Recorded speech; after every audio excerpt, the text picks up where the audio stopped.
Petit 3 de ce grand 1 consacré aux fonctions de classe C1, la notion de différentiel et de gradient. Donc on a vu précédemment la notion de dérivée partielle selon chacune des variables, de dérivée selon un vecteur, la définition d'une fonction de classe C1 qui donnait le développement limité à l'ordre 1 qui donnait qu'une fonction de classe C1 était continue, les opérations sur les fonctions de classe C1, quelques exemples de fonctions de classe C1 et de fonctions qui ne sont pas de classe C1. On va introduire deux notations, la notion de différentiel et la notion de gradient, qui vont avoir pour avantage d'une part de se relier avec ce que vous avez déjà vu en physique, mais aussi d'avoir des notations un peu plus compactes. Donc la différentielle d'une fonction de classe C1, je prends oméga un ouvert de RP, et f une application de oméga dans R une fonction de classe C1, et bien pour tout A dans oméga, on appelle différentiel de f en A, la forme linéaire qu'on note df parenthèse A, qui va de RP dans R, qui a un vecteur h égale h1 hp, associe la somme des d rond jf en A fois j. Alors ça, au lieu de noter df de A parenthèse h, pour ne pas avoir trop de parenthèses, on la note df de A point h. Alors, avant de dire quelque chose, remarquons que cette application a bien un sens. df de A va bien de R puissance P dans R, puisque à tout vecteur h, j'associe un réel. Et on vérifie sans peine qu'elle est linéaire, puisqu'elle s'écrit une somme de constantes, qui sont les d ronds jf en A, fois les coordonnées de h. Donc c'est une application qui est linéaire, ça se vérifie directement. Quel est l'intérêt de la notation df de A? Il y en a plusieurs. Le premier, c'est que c'est utile si f va de oméga dans R, où oméga n'est pas un ouvert de R puissance P, mais que oméga est un ouvert d'un R espace vectoriel de dimension finie, par exemple un ouvert d'un espace de matrice, des choses comme ça.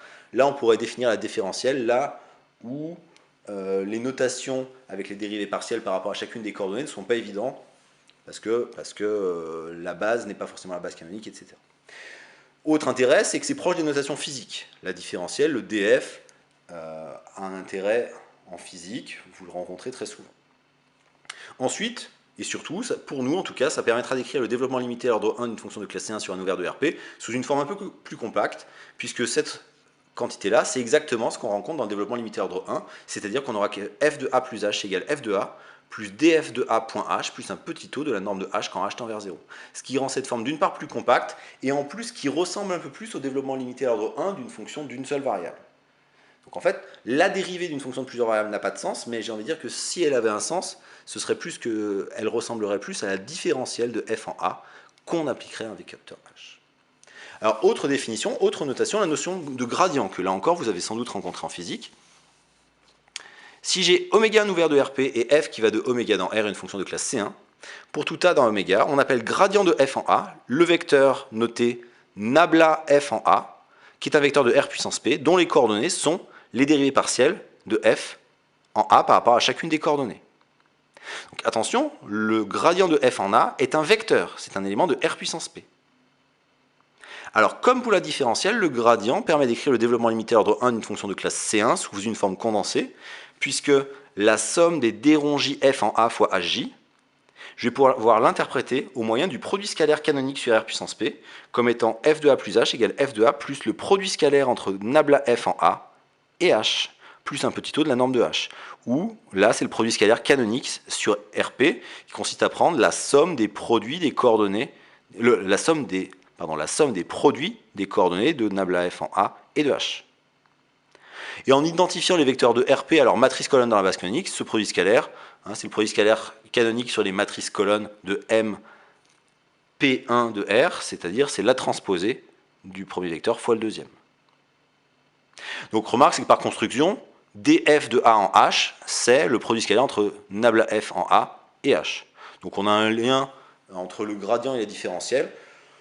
On verra que souvent on manipulera plus souvent sans doute le gradient que la différentielle. Pourquoi? Parce que c'est plus facile de manipuler un vecteur qu'une application linéaire, d'une part. D'autre part, ça va permettre de tirer parti des propriétés euclidiennes de R puissance P. Et troisième intérêt, c'est qu'on a une interprétation du vecteur gradient.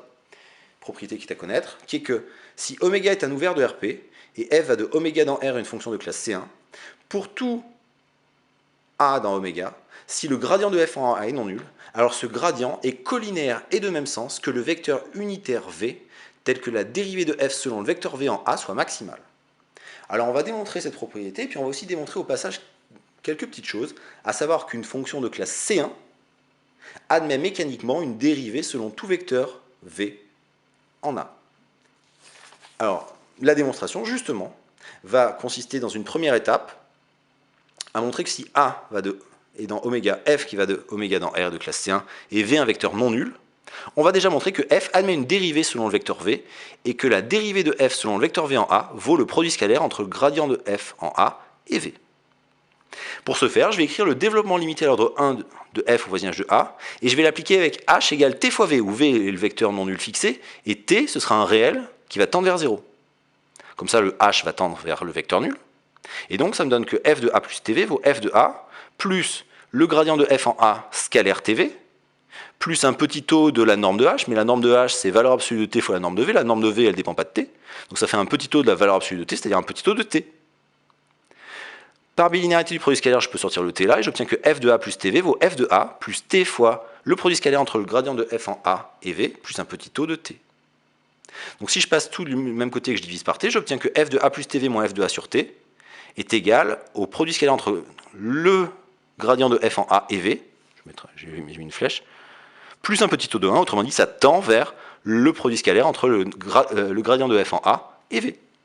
Et donc, F admet une dérivée selon le vecteur V, la dérivée de F selon le vecteur V, c'est le produit scalaire du gradient de F en A et V, qu'on peut aussi noter dF de A en V, où dF, c'est la différentielle.